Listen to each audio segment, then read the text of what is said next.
there is a kind of wealth that never announces itself. It doesn't sit in a brokerage account with a ticker scrolling across the bottom of a screen. It doesn't get talked about at dinner parties. It isn't the result of a lucky investment, a windfall inheritance, or a clever financial strategy someone read about in a magazine. It doesn't have a name, really. And that might be exactly why most people never find it. This kind of wealth grows the way a tree grows, slowly, quietly, in the background of ordinary life, while other things are happening. While the children are being fed, while the laundry is being folded, while the grocery list is being written out in pencil on the back of an envelope. This is the story of a woman you've never heard of. She wasn't a financial advisor. She didn't read books about compound interest. She never sat down with a spreadsheet and ran projections into the future. She was a housewife in a modest American home in the early 1970s, and she had a habit, one small, quiet, almost invisible habit that she kept for decades. Her family didn't fully understand it while it was happening. In some ways, neither did she. It wasn't a plan so much as a practice, a quiet ritual that became as natural as making coffee in the morning or turning off the porch light before bed. By the time her family truly understood what she had been doing, years had passed, decades in fact, and the jar, or rather what the jar had grown into, surprised everyone, including the people who thought they understood money. It is the early autumn of 1972. The leaves are just beginning to turn in a mid-sized American city. One of those cities that doesn't make the headlines, that doesn't have a famous skyline, but that millions of people call home. The kind of city where people know their neighbors by name, where the grocery store is 2 miles away, and most people drive a car they've had for several years and plan to keep for several more. The neighborhood streets are lined with modest houses, ranch-style homes, colonial-style homes, with small front yards and carefully tended flower beds. The cars and the driveways are American-made, Chevrolets, Fords, Plymouths. Kids ride bikes without helmets in the late afternoon, and the sound of a push mower somewhere down the block is as ordinary as bird song. Inside one particular house, on a street like 100 other streets, in a city like 100 other cities, a woman named Dorothy is standing at her kitchen counter. She is 34 years old. She has 2 children, a boy of 9 and a girl of 6, and a husband who works at a manufacturing plant on the east side of town. His name is Robert. He brings home a steady paycheck, though not a generous one. Enough to cover the mortgage, the car payment, the utilities, and the groceries if Dorothy manages things carefully. And Dorothy manages things carefully. The kitchen is the center of this house. It is a small room, linoleum floor in a pale yellow, countertops in a laminate pattern that was fashionable 10 years ago and is now simply familiar. The refrigerator hums steadily. Above the stove, a calendar with a picture of a covered bridge in Vermont shows the month of September with several dates circled or marked with small notes. A dentist appointment, Robert's payday, the due date for the electric bill. The grocery budget is $28 a week for a family of 4. This is not a comfortable number. It requires attention. It requires creativity, stretching a chicken across 2 or 3 meals, choosing the store brand when the name brand is more than 30 cents more expensive, and watching the weekly circular for sales and planning the menu around them rather than the other way around. But Dorothy does not experience this as deprivation. This is simply life. This is how it has always worked, at least in her experience. Her own mother kept a tighter budget than this. You worked with what you had. You were careful. You didn't waste. Waste was not a neutral word in this house. Waste was a kind of failure, quiet but real. She wasn't counting down the days until she could spend more. She was finding something quieter, a kind of satisfaction in precision, in knowing at the end of the week that the numbers worked out. The evenings in this house are quiet in the way that pre-digital evenings were quiet. The television plays in the living room after dinner, a news program, then a sitcom, then perhaps a variety show. The children do homework at the kitchen table. Robert reads the newspaper. Dorothy does the dishes, and then, when the kitchen is clean and the children are in bed, she sits down at the table with a small notebook, a wire-bound notebook, the kind sold in packs of 3 at the dime store, and she does the week's accounting. She writes down what was spent, what came in, what is owed, what is saved. The notebook is nothing fancy. The handwriting is neat, practical, unhurried. There are no financial terms in it, no jargon, just numbers and plain descriptions: rent, car, light bill, groceries, school supplies, a few entries for small things, a birthday card, a pair of shoelaces, the 50 cents the boy needed for a field trip. This is the life. This is the world. And somewhere inside this ordinary world, something was beginning. The early 1970s were not easy years for working American families. If you lived through them, you remember. If you didn't, the history books will tell you part of it, but not quite the feeling of it. The particular weight of uncertainty that settled into ordinary households, quietly at first, and then with increasing presence. The economy, in the years between 1972 and 1975, went through something most Americans had not experienced in their lifetime. Prices rose. Not gradually, the way prices always rise. They rose fast, and they rose in the places that hurt most: at the grocery store, at the gas pump, on the utility bill. The term for it was inflation, though most families didn't talk about it in those terms. They talked about it more simply. Things cost more. They cost more every week, and wages didn't follow. Robert's paycheck in the fall of 1973 was the same as it had been the previous spring, but the groceries cost 8% more. The heating bill was climbing. The car needed tires, and there was a grinding, low-grade anxiety in households across the country. Not a crisis, exactly, but a pressure, a sense that things could get tighter before they got easier. Dorothy felt this, not as panic. She was not a woman given to panic, but as a heightened alertness. She became more careful with the grocery budget. She planned more deliberately. She stopped buying certain things she had once bought without much thought: a brand-name cereal, a particular cut of meat, a bottle of soda. These were small cuts, not dramatic ones, but they added up to a few dollars here, a few dollars there. And here is where something interesting started to happen.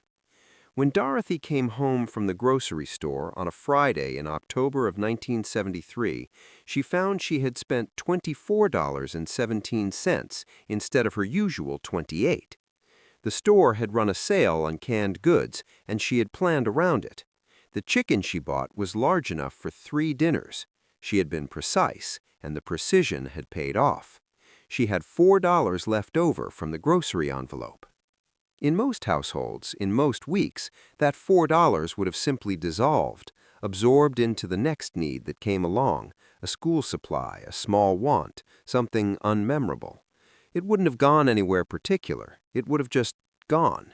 Dorothy stood at her kitchen counter and looked at those $4 for a moment. She thought about the heating bill that was coming. She thought about Christmas, which was still 2 months away but already taking shape as a quiet worry in the back of her mind. She thought about the fact that there was no savings account with any meaningful balance in it. There was the checking account, which stayed close to empty between paydays, and that was essentially the extent of the family's financial cushion. She could put it back in her wallet. She could put it toward the heating bill. She could do a dozen practical things with those $4.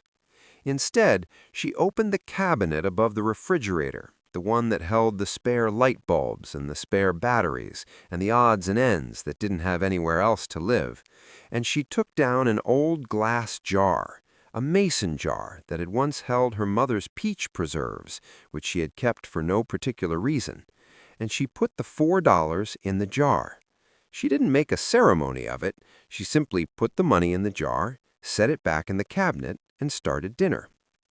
That jar, that moment, that $4 on a Friday in October 1973. If you could go back and stand in that kitchen, it wouldn't look like the beginning of anything. But it was. 15 minutes to 25 minutes. It happened again the following week. Not because Dorothy planned for it to. She hadn't thought about the jar since Friday. It happened because she found herself with 63 cents left over from the grocery run, plus $1.25 that she had been given as change somewhere and simply hadn't spent. She put it all in the jar. It took perhaps 15 seconds. In the third week, there was nothing to put in.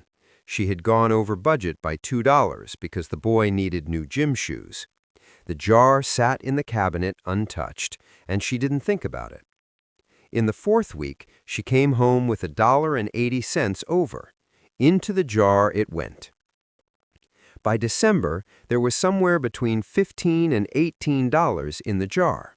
She had not counted it carefully. She had not been keeping track. It was, to her, more of a holding place than a savings vehicle.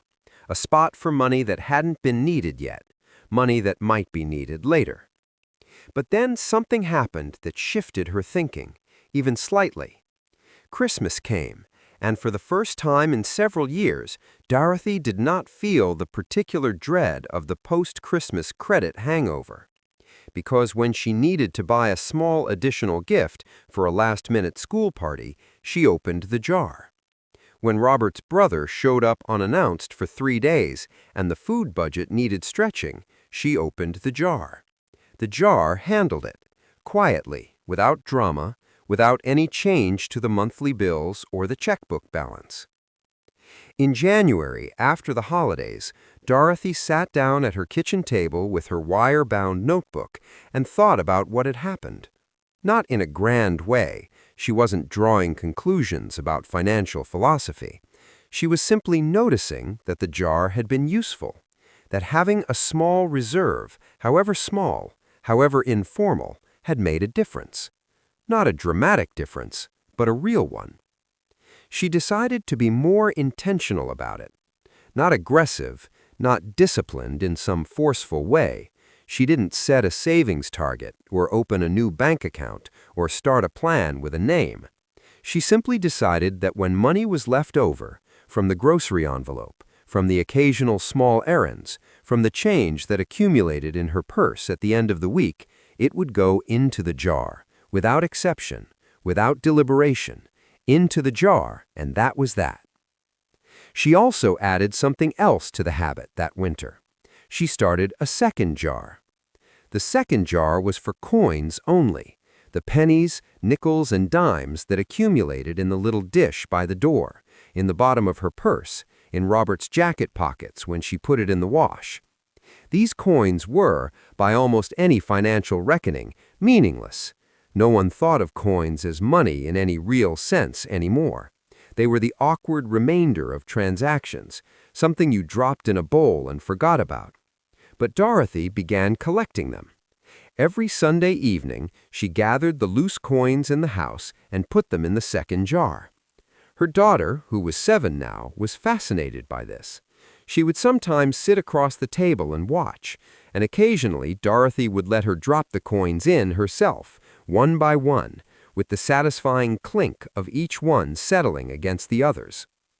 Dorothy didn't make a lesson of it. She didn't sit the girl down and explain compound interest or the importance of saving.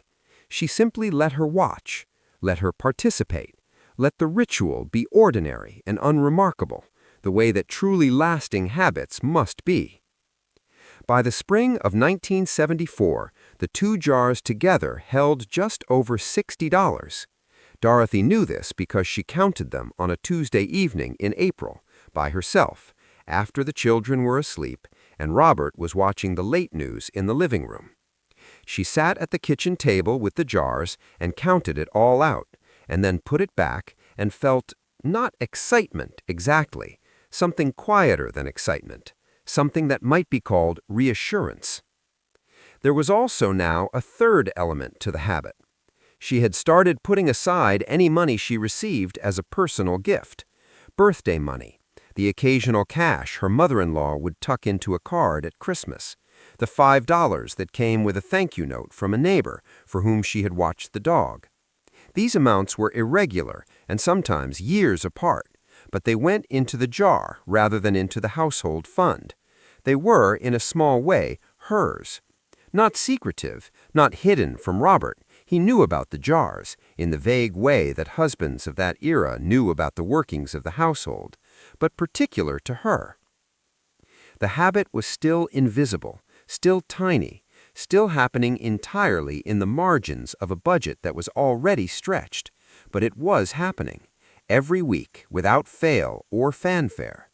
The jar on the shelf above the refrigerator, slowly, almost imperceptibly, getting heavier. Small amounts saved with extraordinary patience have a way of accumulating that surprises everyone, most of all the people doing the saving.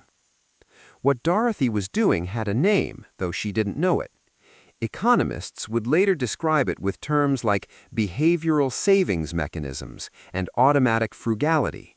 The idea that the best savings habits are those that happen without willpower, without daily decision-making, without a constant battle against the impulse to spend. The money she was saving was money she had already mentally allocated and spent. It was the leftover, the residue, the amount that didn't need to be anywhere else. And because it didn't need to be anywhere else, putting it in a jar required no sacrifice. It was simply setting aside what didn't need it. But in 1974, in a kitchen in Middle America, none of that language existed for her. She was just a woman with 2 jars and a quiet conviction that having a little something put away was better than not having it. That was the whole of the philosophy, and it was enough. The years do what years do. They pass without announcing themselves, without holding still long enough to be properly noticed. It is the late 1970s now. The children are teenagers. The boy is 16 and thinking about cars. The girl is 13 and has become very particular about her hair. Robert has been promoted to floor supervisor at the plant, and the paycheck has grown, though not as fast as the prices of things. The kitchen is the same kitchen, though the linoleum has been replaced, twice actually, and there's a new coffee maker on the counter, and the calendar above the stove now has a picture of a New England lighthouse in November. And on the shelf above the refrigerator, the jars have become boxes. Dorothy had moved the money out of the jars sometime in 1976, when the glass started feeling too small and the coins too numerous to manage comfortably. She had taken it to the bank and opened a dedicated savings account, a plain passbook savings account, the kind that came with a small booklet that was updated with handwritten entries each time you made a deposit or withdrawal. The account had a number. It had a balance.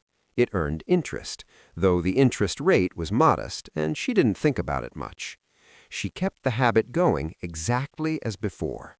Whatever was left over from the grocery envelope, coins from the dish by the door, small personal gifts, all of it went into the account. Not every week was there something. Some months she deposited $7. Some months she deposited $22. A few months nothing at all went in because something had gone wrong. A car repair, a medical copay, a school expense she hadn't anticipated. But the account kept growing, slowly, irregularly, almost stubbornly. By the end of 1978, the passbook showed a balance of a little over $300. She hadn't told anyone that number, not Robert, not the children, not her sister when she visited for Thanksgiving. The account existed in the same quiet category as the jars had, acknowledged but unremarked upon, a piece of household management that didn't require an audience. $300. It doesn't sound like much, does it? But here is the thing about quiet money. It's never been about a single number. It's been about what the number becomes, given enough time and enough patience. Keep watching. The 1980s arrived with a particular quality of noise. The country felt, to many people, like it was moving faster. More transactions, more advertising, more things to want. The television commercials grew louder and more specific. Credit cards, which had been a relatively restrained presence in working-class households throughout the 1970s, began arriving in the mailbox with increasing frequency. Pre-approved, ready to use, easy. Dorothy had a credit card. She had had one since 1975. She used it occasionally for larger purchases, for emergencies, but she paid it off every month, completely, because carrying a balance felt to her like borrowing against next month's quiet, and next month's quiet was not something she was willing to mortgage. The habit of saving continued through the 1980s with the same low-key consistency it had always had. The children grew up and left home, the boy to a state university on a scholarship, the girl to a job in another city after a year at community college.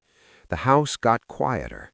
The grocery budget shrank, and paradoxically, the savings deposits got a little larger because there was a little more left over at the end of each week. In 1983, Dorothy withdrew $400 from the savings account to help with a medical bill that wasn't fully covered by insurance. She made a note of it in her wire-bound notebook, which was now its 4th volume. She had filled 3 of them over the years, and they sat in a drawer in the bedroom, small paper records of a household managed without drama. After the withdrawal, the account balance was $1,120. She had the $400 replaced within 7 months. She hadn't rushed. She simply put back what she had taken at the same pace she always had. The mid-1980s brought something Dorothy hadn't planned for, a small inheritance.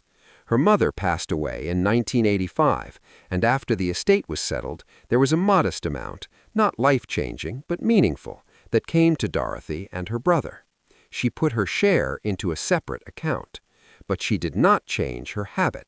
The leftover money savings continued independently as it always had, alongside everything else. By 1990, Robert had retired. The plant had offered early retirement to workers at his tenure level, and after some quiet conversation at the kitchen table, the same kitchen table where Dorothy had once counted coins on Sunday evenings, they had accepted it. The pension was modest. Social Security was still years away. They would need to be careful. They were careful.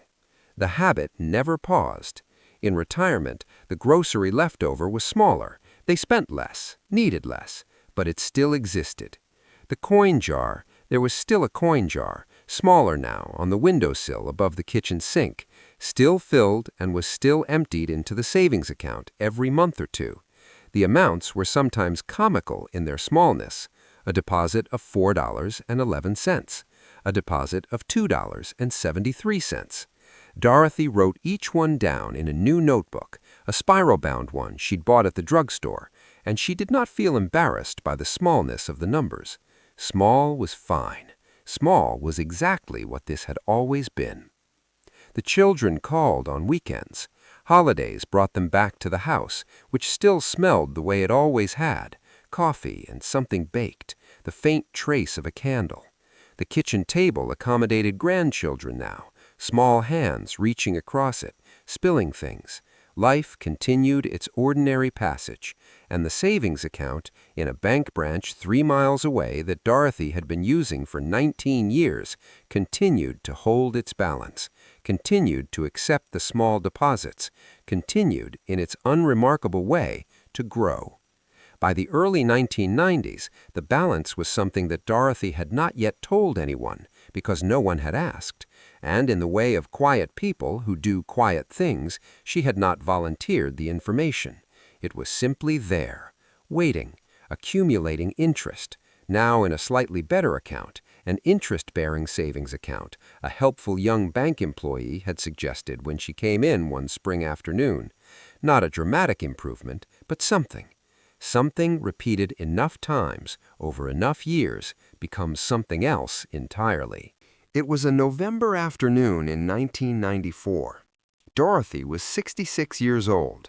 Robert had died the previous spring, A sudden thing, a heart attack that surprised everyone, including his doctor, who had pronounced him in reasonable health just 3 months before. The house was quiet now in the way that houses become quiet after a long companionship is broken. Not unpleasant, just more still.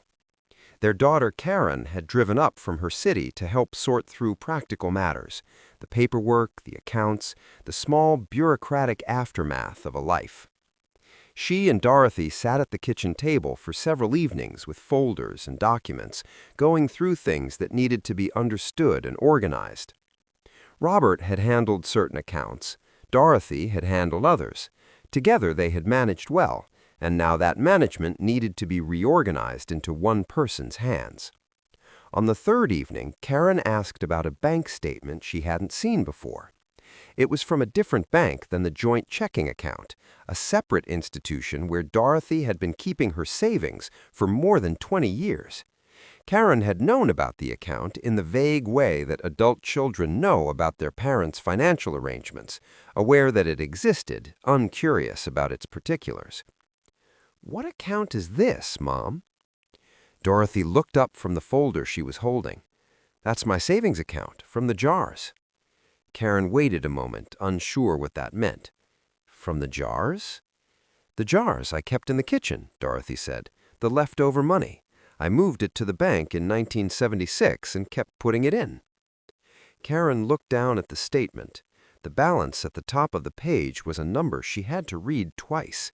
Then she set the statement down on the table and looked at her mother. The account held just over $42,000. $42,000 accumulated over 21 years from grocery leftovers, from coins, from small personal gifts and birthday money and the spare change that came out of jacket pockets on laundry day, from $4 deposits and $7 deposits, and in good months, $20 deposits. None of it had ever, in a single instance, been a significant sum. The largest single deposit Dorothy had ever made to that account was $114, and that had happened only twice.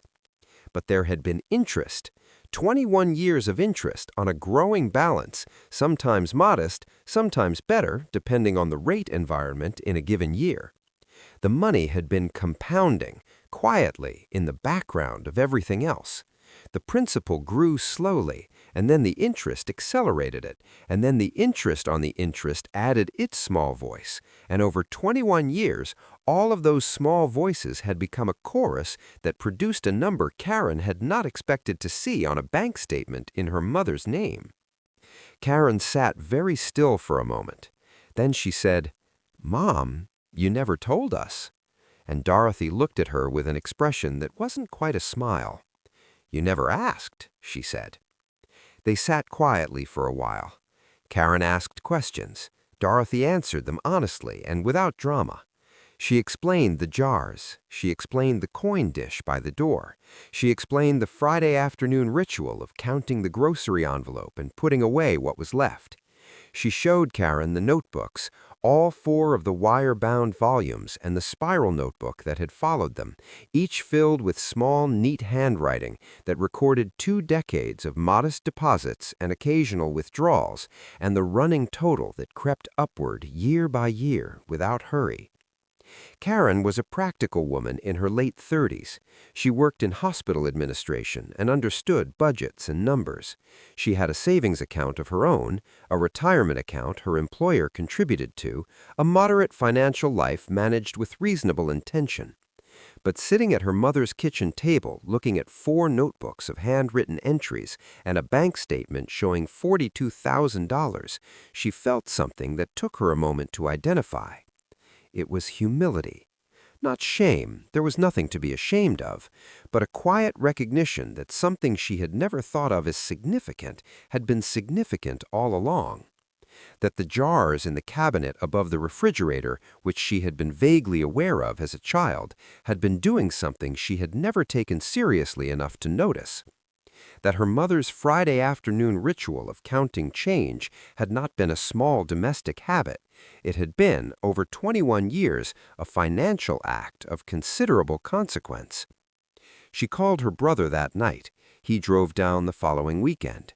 Together, he and Karen sat at the kitchen table with Dorothy and looked at the notebooks and the bank statement and the 4 decades of quiet, practical housekeeping that had produced them. The conversation went on for a long time. Dorothy made coffee. The grandchildren played in the next room. At some point, the brother said something that Karen would remember for years afterward. He said, "Mom, you built something. You really did." And Dorothy set down her coffee cup and looked at her 2 grown children and said, in the tone of someone who considers the matter perfectly obvious, "Well, you have to do something with what's left over."